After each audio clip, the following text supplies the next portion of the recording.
Well, make sure you can hear me. I'm using my webcam for the first time. Never used this thing. Smoking a church warden. How's that go? Alright, there you go. It's church warden with some Carter Hall in it. It's a nice combination. But this is responding to Jay's video. Have I ever met a famous person? Well, if you'll remember the band from the early 80s called Hall & Oates,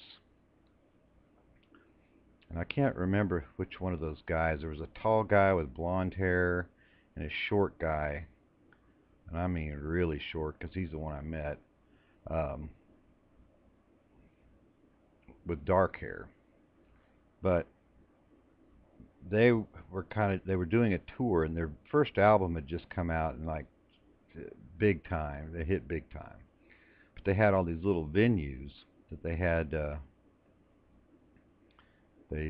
contracted. They made commitments to do these smaller venues, and one of them was at I believe it was Northwestern State, Louisiana.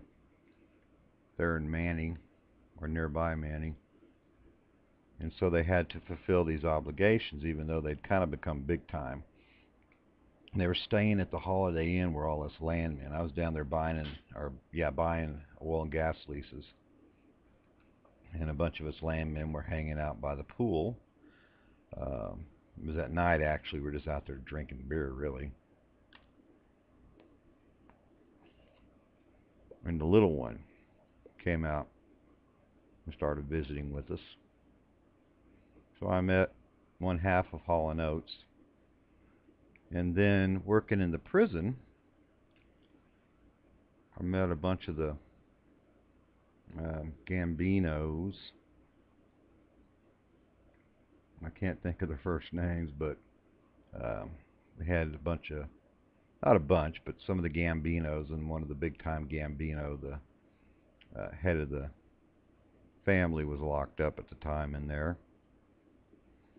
And if you remember a few years back, part of the reason that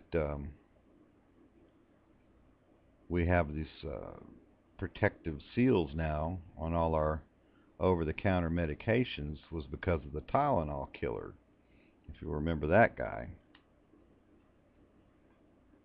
Well, he happened to be at the prison where I worked. So, met him, and he was a goofy guy. Just absolutely freaking nuts. So, these famous people are not necessarily anybody to be proud that you met, but there you go. There's some famous folks I've met. Some of them who did a little bit of good through music, and some of them who did a lot of bad through other things. But nevertheless, famous folks. Anyway, I'm going to check and see if this thing's recorded or not. You guys take care. There's my story.